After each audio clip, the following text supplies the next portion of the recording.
미국은 틀렸고 한국은 옳았습니다. 수십 년 동안 이어진 남방의 전쟁. 미국은 공기를 데웠고 한국은 바닥을 데웠습니다. 효율이라는 이름 아래 한국의 온돌은 오래되고 비과학적인 방식으로 취급받아왔죠. 하지만 2025년 겨울 단 하루 만에 판이 뒤집혔습니다. 최신식 미국 시스템이 한파 앞에서 멈춰 섰을 때 사람을 먼저 생각한 한국의 온돌은 조용히 방을 데우고 있었습니다. 이 진실을 확인하기 위해 미국의 전문가들과 연구진이 한국으로 향했습니다. 그들 중에는 쾌적한 실내 환경을 평생 연구해온 한 여성 전문가도 있었습니다. 과연 그녀는 한국에서 무엇을 보고 무엇을 인정하게 되었을까요? 백악관 자문단까지 움직이게 만든 한국 온돌의 진짜 힘, 지금부터 그 현장으로 안내합니다. 그 전에 구독과 좋아요 버튼을 눌러주시면 영상 제작에 정말 큰 힘이 됩니다. 댓글에 한국 최고라고 남겨주세요. 그리고 어디서 듣고 계신지도 함께 남겨주시면 감사하겠습니다. 그날 밤 응급실 보고서를 보다가 전 정말 눈을 의심했어요. 보스턴 겨울철 응급실 데이터였는데요. 저체온증 환자보다 건조증이나 두통, 호흡기 악화로 찾아오는 환자가 3배나 많더라고요. 난방이 잘 되는 도시에서 따뜻한 집에 사는 사람들이 오히려 아프다는 숫자였죠. 이게 뭔가 싶었습니다. 제 이름은 마거리 텐더슨이에요. 나이는 58이고요. 보스턴 공중보건대학에서 30해 넘게 실내 환경이 사람 건강에 미치는 영향을 연구해왔습니다. 병원이나 학교, 공공건물의 공기질이나 온도 같은 걸 분석해서 정책으로 만드는 일이죠. 꽤 오래 했으니까 웬만한 건 다 본 것 같았는데 그날 그 데이터는 달랐어요. 2018년 11월이었습니다. 미국 북동부 지역 겨울철 건강 실태를 정리하던 중이었죠. 응급실 기록을 쭉 훑다 보니까 패턴이 보이더군요. 저체온이나 동상 같은 전형적인 겨울 질환은 해마다 줄어드는데 건조증, 두통, 호흡 악화, 수면 장애는 오히려 늘고 있었어요. 특히 최신 중앙난방 시스템이 들어간 건물일수록 민원이 많았습니다. 처음엔 환기 문제인가 싶었어요. 겨울에 창문을 안 열어서 공기가 탁해진 거라고요. 그래서 환기율을 조사했는데 그것도 아니었습니다. 오히려 최신 건물일수록 자동 환기 시스템이 잘 돌아가고 있었거든요. 그런데도 사람들은 계속 머리 아프고 목마르고 잠 못 자고 그랬죠. 뭔가 놓친 게 있다는 생각이 들었어요. 따뜻하면 건강해야 정상 아닌가요? 근데 숫자는 정반대를 말하고 있었습니다. 따뜻한데 아픈 사람들. 이상한 역설이었죠. 그해 12월 스위스 제네바에서 열린 국제 실내 환경 포럼에 참석했어요. 유럽이랑 미국 전문가들이 모여서 난방 효율이나 에너지 절감 같은 걸 발표하는 자리였는데 거기서 이상한 논문 하나를 봤습니다. 독일 연구팀이 낸 건데요. 제목이 바닥복사 난방이 겨울철 건강 지표를 바꿀 수 있는가였어요. 그 논문은 간단했습니다. 공기를 데우는 방식이 아니라 바닥을 데우는 방식으로 난방하면 사람들의 호흡기 증상이나 피부, 건조 같은 게 확 줄어든다는 내용이었죠. 실험 규모는 작았지만 데이터는 선명했어요. 같은 온도인데도 바닥이 따뜻하면 사람들이 덜 아프더라는 거예요. 전 그 자리에서 질문했습니다. 바닥 난방을 실제로 쓰는 나라가 있냐고요. 그랬더니 발표자가 대답하더군요. 한국이라고. 한국은 거의 모든 집에 바닥 난방이 들어가 있대요. 온돌이라고 부른다면서요. 솔직히 그때까지 전 한국 난방에 대해 아는 게 없었어요. 그냥 아시아 어딘가에 있는 나라 정도로만 생각했죠.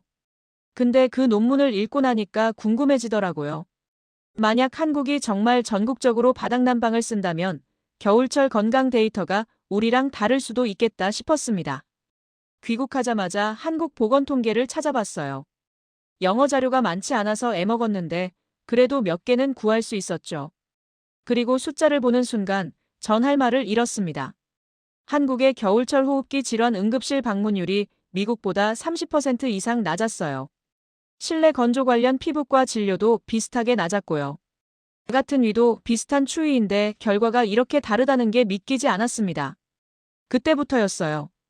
온돌이라는 게 단순한 전통 난방이 아니라 혹시 공중보건 측면에서 검증할 가치가 있는 게 아닐까 생각하기 시작한 게 효율이 아니라 건강, 에너지가 아니라 사람. 그 기준으로 보면 온돌은 완전히 다른 이야기일 수 있었거든요. 2019년 2월 전 결심했습니다. 직접 한국에 가서 온도를 검증해 보기로요. 논문만으로는 부족했어요. 실제로 사람들이 어떻게 사는지, 그 환경에서 뭐가 다른지 눈으로 확인해야 한다고 생각했죠. 그렇게 준비를 시작했는데 생각보다 일이 커졌습니다. 제 계획을 들은 동료들이 하나둘 합류하더니 나중엔 대학이랑 기업, 정책 관계자까지 섞인 대규모 방문단이 꾸려진 거예요.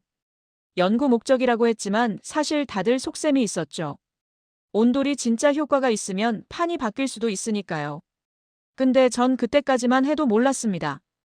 이게 단순한 현장 조사가 아니라 어떤 싸움의 시작이 될 거라는 걸요. 방문단이 최종 확정된 건 2019년 3월 중순이었어요. 처음 제 제안은 간단했습니다. 연구자 서너 명 정도 데리고 일주일쯤 한국 가서 온돌 환경 측정하고 오자는 거였죠. 근데 학교 측에서 이걸 정식 프로젝트로 올리면서 규모가 커지기 시작했어요.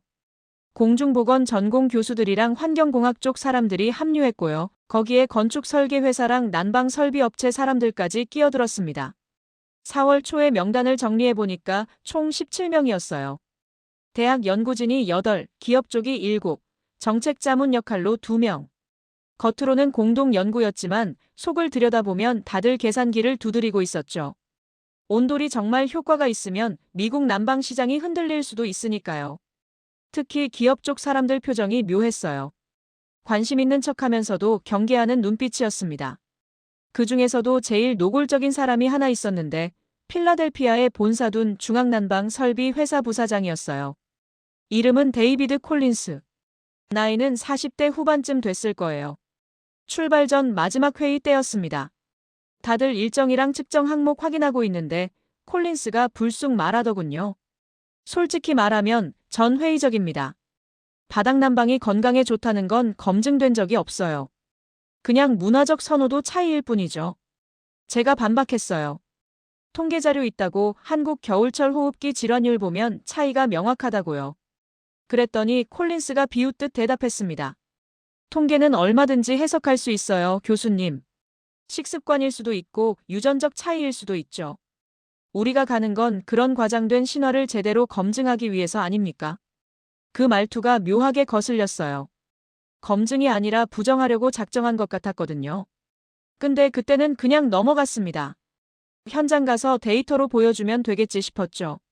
4월 22일, 우린 보스턴 공항에서 출발했어요.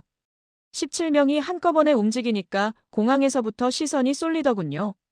뭐 하는 사람들이냐고 물어보는 직원도 있었고요. 인천 도착은 다음 날 오후였습니다. 입국장 나오는데 한국 측 관계자들이 나와 있었어요. 대학 연구진이랑 정부 쪽 담당자들이었는데 우리 인원 보고 좀 놀란 표정이었죠. 사전에 통보는 했지만 실제로 보니까 규모가 크다 싶었나 봐요. 그날 저녁 호텔 로비에서 간단한 환영 리셉션이 있었어요. 한국 측 대표가 인사하면서 말하더군요. 이번 방문이 양국 공중보건 협력에 좋은 계기가 되길 바란다고요. 정중하고 조심스러운 말투였습니다. 근데 우리 쪽은 달랐어요. 리셉션 끝나고 방으로 돌아가는 길에 복도에서 콜린스가 동료한테 하는 말이 들렸거든요. 내일부터 제대로 뜯어봐야 해. 여기 사람들 자기네 걸 과대 포장하는 데는 익숙하니까. 그 순간 전 알았습니다. 이게 단순한 현장 조사가 아니라는 걸요. 어떤 사람들에겐 온돌이 틀렸다는 걸 증명하는 게 목표였던 거예요. 연구가 아니라 판정. 협력이 아니라 심판. 그날 밤 전 잠이 안 왔어요. 창밖으로 서울 야경이 보이는데 왠지 불길한 느낌이 들었습니다. 온돌이 진짜 효과가 있으면 누군가는 그걸 인정하고 싶지 않을 거란 생각이 들었거든요. 본격적인 일정은 다음 날 아침부터 시작됐어요. 서울 시내 한 회의실에서 양측 연구진이 모였습니다. 한국 측에서 방문 일정이랑 측정 계획을 설명하는 자리였죠. 스크린에 파워포인트가 뜨고 담당자가 발표를 시작했어요. 근데 평가 기준 항목을 보는 순간 전 뭔가 이상하다는 걸 느꼈습니다. 전력 소비량, 가열 속도, 온도 균일도, 설비 반응 시간. 전부 기계적인 수치였어요. 사람이 어떻게 느끼는지, 건강에 어떤 영향을 미치는지에 대한 항목은 하나도 없었습니다. 호흡 편안함, 수면질, 피부 건조도 같은 건 아예 빠져 있었죠. 전 손을 들었어요. 실내 환경 평가인데 건강 지표가 왜 없나요? 사람이 실제로 느끼는 변화를 측정해야 의미가 있지 않습니까? 한국 측 담당자가 난처한 표정을 지었습니다. 그러더니 조심스럽게 대답하더군요. 그 부분은 저희도 제안했었는데요. 미국 측에서 객관성 문제를 제기하셔서 제외됐습니다. 그 말에 고개를 돌려 우리 쪽을 봤어요. 콜린스가 태연하게 말했습니다. 건강 체감 같은 건 너무 주관적이에요. 사람마다 다르고 심리적 요인도 크죠. 과학적 검증에는 맞지 않습니다. 우리는 객관적이고 측정 가능한 데이터로 평가해야 해요. 순간 머리가 띵했어요. 실내 환경 연구의 핵심이 뭔지 이 사람은 모르는 걸까요? 아니, 알면서 일부러 빼는 건가? 전 다시 말했습니다. 실내 환경은 결국 사람에게서 결과가 나옵니다. 기계 수치가 좋아도 사람이 불편하면 실패한 거예요. 반대로 수치가 평범해도 사람이 건강하면 성공한 거고요. 왜 정작 중요한 걸 뺍니까? 그랬더니 콜린스가 단호하게 잘라 말하더군요. 교수님, 우리는 감성이 아니라 과학으로 평가하러 온 겁니다. 표준화된 방식으로 해야 나중에 논쟁이 없어요. 다른 기업 쪽 사람들도 고개를 끄덕였어요. 이미 짜인 판이었습니다. 온돌의 진짜 장점인 건강 효과를 평가 항목에서 아예 지워버린 거죠. 그러면 결과는 뻔했어요. 전력 효율이나 가열 속도로만 보면 중앙난방이 유리할 수밖에 없으니까요. 회의가 끝나고 점심시간이었습니다. 전 혼자 밖으로 나와서 걸었어요. 화가 나면서도 허탈했거든요. 이게 연구가 아니라 프레임 게임이라는 게 확실해졌으니까요. 근데 포기할 순 없었습니다. 제가 보스턴에서 본 그 숫자들 따뜻한데 아픈 사람들의 데이터가 머릿속에 선명했거든요. 온돌이 정말 그걸 바꿀 수 있다면 증명해야 했어요. 그날 저녁 전 따로 계획을 세웠습니다. 공식 측정 항목엔 없지만 제가 개인적으로 건강 지표를 기록하기로 한 거예요. 간단한 설문이랑 체크리스트만 있으면 됐어요. 호흡 편안함, 수면 질, 피부 상태, 두통 여부. 복잡한 장비 없이도 할 수 있는 것들이었죠. 동료 몇 명한테 조용히 말했습니다. 매일 아침 저녁으로 자기 컨디션 좀 기록해달라고요. 공식 절차는 아니지만 나중에 참고 자료로 쓸 수 있을 거라고요. 다행히 몇 명이 흔쾌히 응해줬어요. 그렇게 준비를 마치고 방으로 돌아왔는데 왠지 싸움이 시작된 것 같았습니다. 불리한 룰로 시작하는 경기. 근데 전 믿었어요. 현장에 가면 뭔가 달라질 거라고요. 사람은 거짓말을 못하니까요. 몸이 편하면 편한 거고 아프면 아픈 거니까요. 첫 현장 방문은 4월 25일 아침이었어요. 전날 밤 한국 측에서 장소를 통보했는데 다들 어이없어 했습니다. 서울 외곽에 있는 오래된 공동주택 단지라는 거예요. 신축도 아니고 그렇다고 유명한 곳도 아니었죠. 그냥 20년쯤 된 평범한 아파트였어요. 아침 식사 자리에서 불평이 터져나왔습니다. 콜린스가 제일 시끄러웠죠. 우리를 뭘로 보는 거야? 최신 시설도 아니고 낡은 건물로 안내한다고? 제대로 된 검증을 할 생각이나 있는 건가? 다른 기업 쪽 사람들도 맞장구 쳤어요. 한국이 자신 없으니까 일부러 조건 나쁜 곳을 고른 거 아니냐는 식이었죠. 전 그냥 조용히 듣고 있었습니다. 뭐라 말해봤자 소용없을 것 같았거든요. 버스를 타고 1시간쯤 달렸을 거예요. 창밖으로 보이는 풍경이 점점 평범해지더니 결국 도착한 곳은 정말 그냥 동네였습니다. 십몇 개 동이 늘어선 아파트 단지. 놀이터도 있고 주차장도 있고 그런 곳이었죠. 근데 문제가 생겼어요. 그날 서울에 강추위가 왔거든요. 전날까지만 해도 괜찮았는데 갑자기 영하 10도 가까이 떨어진 거예요. 바람도 세게 불었고요. 짐을 내리는데 미국 측에서 가져온 계측기 중 몇 개가 오작동을 일으켰습니다.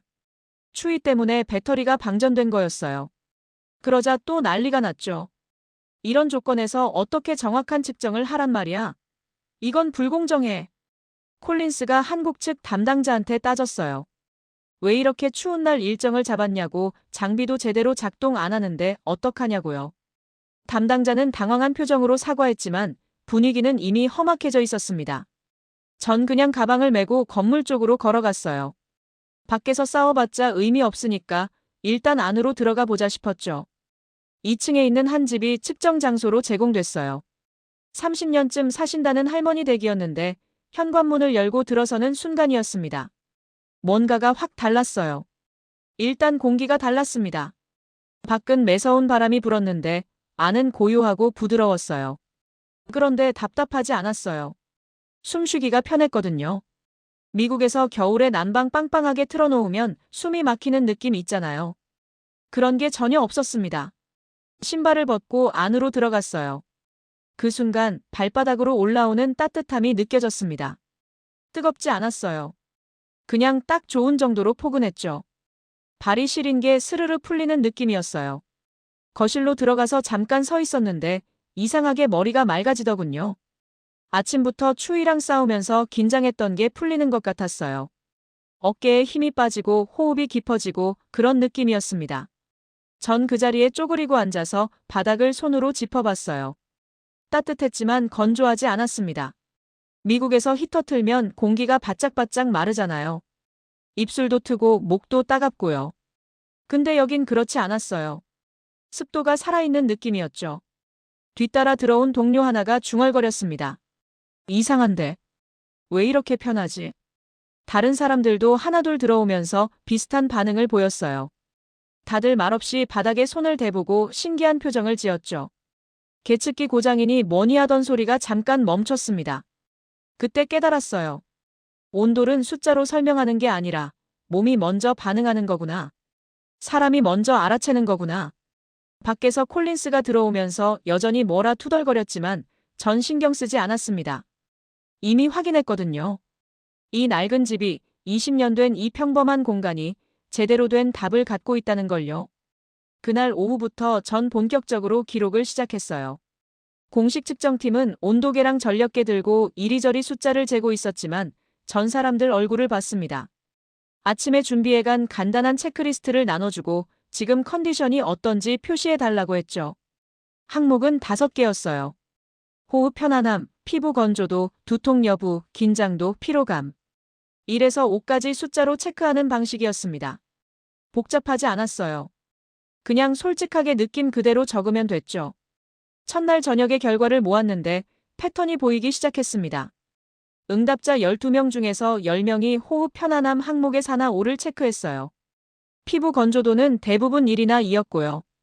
특히 긴장도 항목이 재밌었습니다.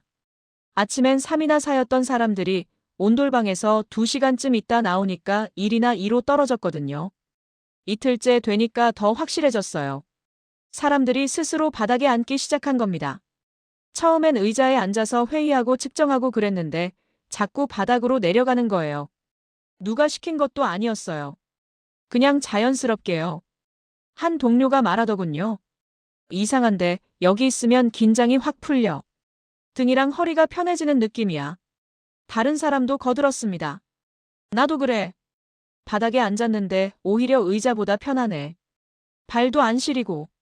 심지어 콜린스 쪽 사람들도 예외는 아니었어요. 겉으론 여전히 회의적인 말을 했지만 쉬는 시간에 보면 다들 신발 벗고 바닥에 앉아 있었죠. 몸은 정직했던 겁니다. 사흘째 되던 날 수면 항목에서 변화가 나타났어요.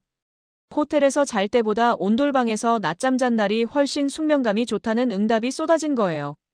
한 사람은 이렇게 적었습니다. 30분밖에 안 잤는데 2시간 잔 것처럼 개운하다. 전 매일 저녁 이 데이터를 정리했어요. 공식 보고서에 들어갈 내용은 아니었지만 이게 진짜 중요한 거라고 생각했거든요. 온도가 몇 도고 전력이 얼마 들고 그런 게 아니라 사람이 실제로 나아지고 있다는 증거였으니까요. 근데 문제는 그 다음부터였습니다. 현장 사진이 외부로 나가기 시작한 거예요. 누가 찍었는지는 모르겠는데 미국 전문가들이 온돌방 바닥에 둘러앉아서 얘기하는 장면, 신발 벗고 편하게 있는 모습들이 인터넷에 돌기 시작했어요. 그러자 반응이 갈렸습니다. 한국 쪽에선 호의적이었지만 미국 쪽 업계는 달랐어요. 난방 관련 온라인 커뮤니티에 글이 올라오기 시작했거든요. 저게 과학적 검증인가? 그냥 관광 아닌가? 바닥에 앉은 사진 찍어서 뭘 증명한다는 건지 모르겠네. 전형적인 감성팔이. 제대로 된 데이터는 안 보이고 분위기만 띄운다. 심지어 특정 조건으로 세팅된 거 아니냐, 한국 측이 연출한 거다 이런 말까지 나왔어요. 현장에 있지도 않은 사람들이 멀리서 의심을 쏟아붓기 시작한 겁니다. 일주일째 되던 날 콜린스가 회의 자리에서 대놓고 말했습니다. 우리가 여기 온 목적이 뭡니까? 과학적 검증이잖아요. 그런데 지금 보면 체감이니 분위기니 그런 애매한 얘기만 도는 것 같은데요. 정확한 숫자로 말해야죠. 그 말에 한국 측 담당자가 당황한 표정을 지었어요. 전 참지 못하고 끼어들었습니다. 사람이 편해지는 게 숫자보다 중요하지 않나요? 제 기록 보면 명확합니다. 호흡, 수면, 긴장도 전부 개선됐어요. 콜린스가 코웃음 쳤습니다. 그건 교수님 개인 연구잖아요. 공식 프로토콜도 아니고. 순간 깨달았어요. 데이터가 쌓일수록 온돌의 효과가 확실해질수록 반대쪽 공격도 커진다는 걸요. 진짜라서 무서운 거였습니다. 인정하면 판이 바뀌니까요. 싸움이 본격적으로 시작되고 있었어요. 열흘째 되던 날부터 분위기가 이상해지기 시작했어요. 현장 방문이 계속되면서 한국 언론 취재가 붙기 시작한 겁니다. 처음엔 작은 기사 하나 정도였는데 점점 커지더니 방송국까지 나왔어요.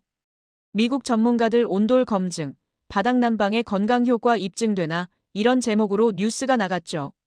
그러자 콜린스가 노골적으로 초조해하기 시작했습니다. 회의 때마다 표정이 굳어 있었고 전화 통화하는 걸 보면 목소리가 날카로워져 있었어요. 본사에서 압박이 들어오는 게 분명했죠. 어느 날 오후였습니다. 새로운 단지를 방문했는데 거기는 지하에 중앙 보일러실이 있었어요. 온수를 만들어서 각 세대로 보내는 방식이었죠. 한국 측 기술자가 설명하면서 우리를 안내했어요. 전 뒤쪽에서 천천히 따라가고 있었는데 복도 구석에서 이상한 장면을 목격했습니다. 콜린스 쪽 사람 중 하나가 몰래 휴대폰으로 뭔가를 찍고 있는 거예요. 각도를 보니까 벽에 붙은 배관 설계도였어요. 순간 머리가 멍해졌습니다. 저 사람이 지금 뭐 하는 거지? 조금 더 지켜봤어요. 그 사람은 주변을 살피면서 몇 장을 더 찍었습니다. 보일러 제어판, 온수 분배 시스템, 배관 연결 구조. 전부 기술 자료였죠. 공식 자료 요청도 아니고 그냥 몰래 가져가는 거였어요. 전 다가가서 물었습니다. 뭐 하시는 겁니까?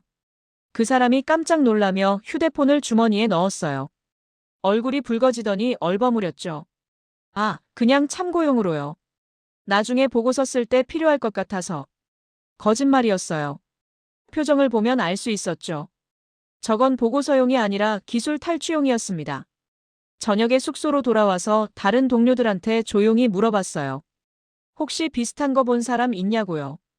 그랬더니 한 명이 고백하더군요. 사흘 전에도 비슷한 장면을 봤대요. 다른 사람이 온돌 배관 사진을 몰래 찍는 걸 목격했다는 거예요. 그때 깨달았습니다. 이 사람들은 검증하러 온 게 아니었어요. 온도를 부정하든지 아니면 기술을 가져가든지 둘 중 하나였던 거죠. 협력이란 말은 처음부터 거짓이었습니다. 다음 날 회의 자리가 무거웠어요. 한국 측도 눈치챈 것 같았거든요.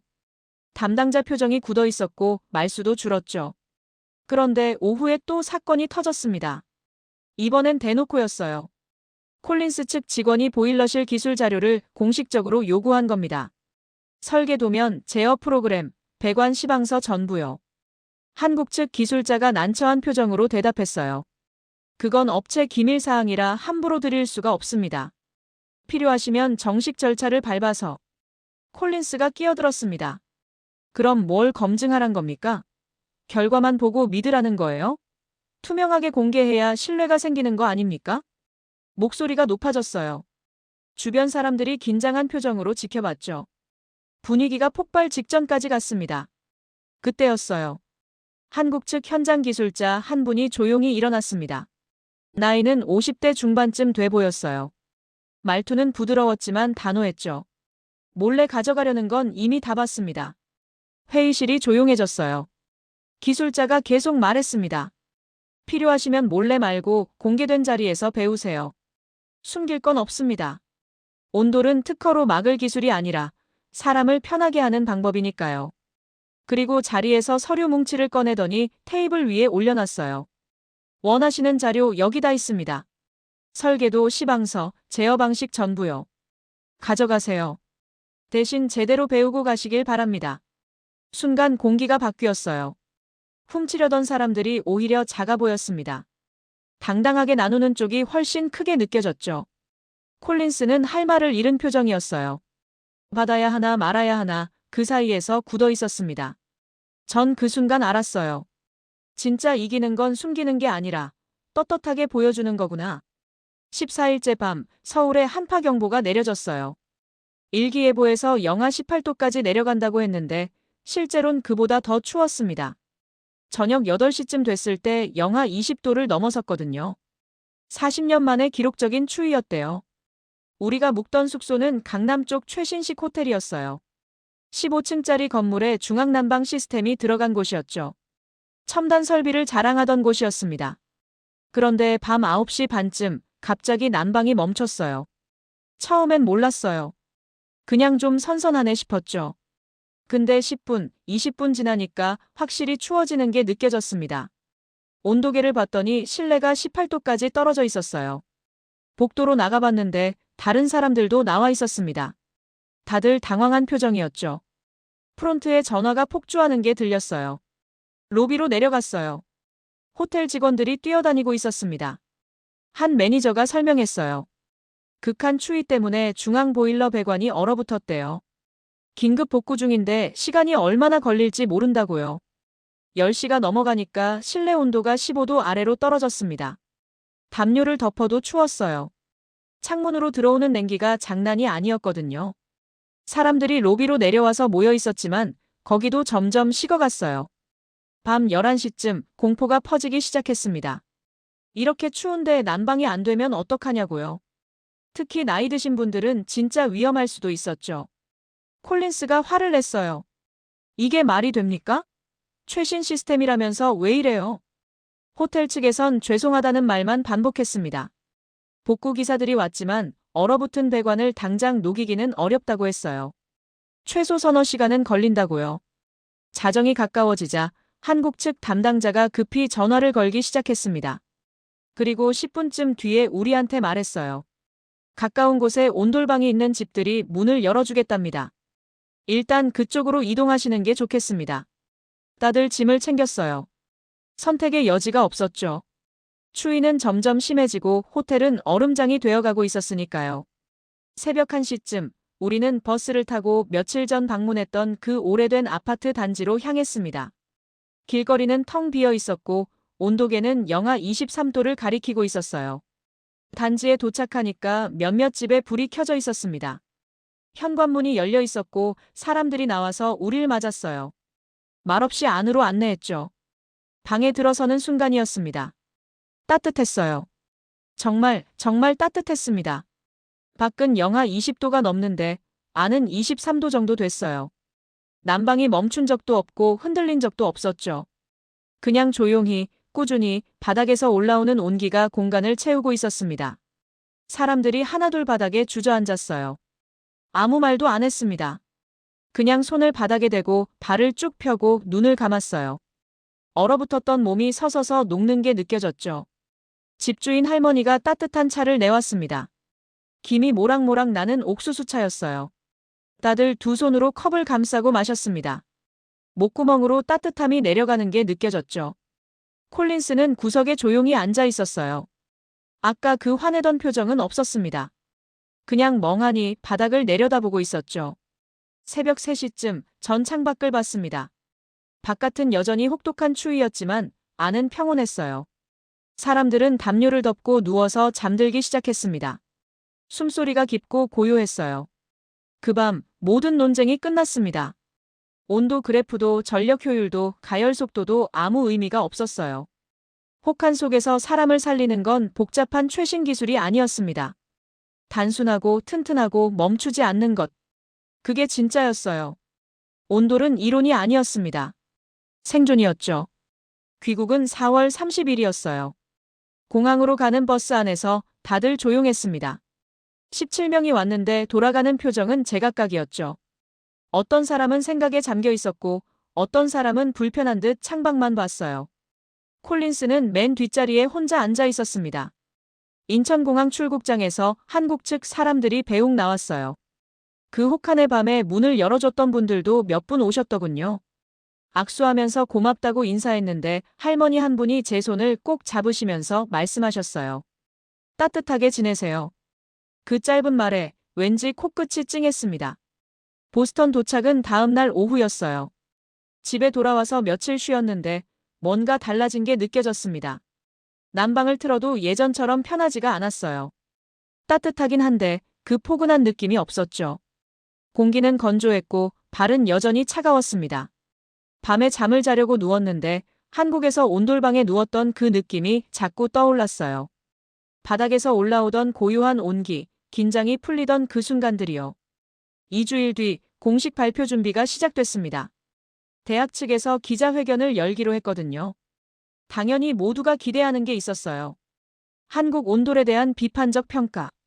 미국 중앙난방 시스템의 우수성 확인. 그런 결론 말이죠. 발표 전날 밤 전 슬라이드를 만들고 있었습니다. 공식 측정팀이 보내온 자료들이 책상 위에 쌓여 있었어요. 온도 그래프, 전력 소비량, 가열 속도 비교표. 숫자만 보면 중앙난방이 더 효율적이었습니다. 근데 제 서랍엔 다른 자료가 있었어요. 제가 몰래 기록했던 건강 지표들. 호흡 편안함, 수면 질, 피부 건조도, 두통 빈도. 사람들이 온돌방에 들어간 뒤 어떻게 나아졌는지 보여주는 숫자들이었죠. 전 한참을 고민했습니다. 어느 쪽을 보여줘야 하나? 기계의 언어로 말할까, 사람의 언어로 말할까? 그때 그 혹한의 밤이 떠올랐어요.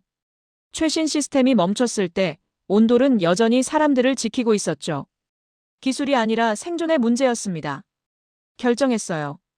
진실을 말하기로요. 5월 15일 기자회견장에 사람들이 모였습니다. 기자들, 동료 교수들, 업계 관계자들. 100여 명쯤 됐을 거예요. 다들 기대에 찬 표정이었죠. 콜린스도 앞자리에 앉아 있었습니다. 전 단상에 올라가서 마이크 앞에 섰어요. 첫 슬라이드를 띄웠습니다. 거기엔 그래프가 아니라 문장 하나만 있었어요.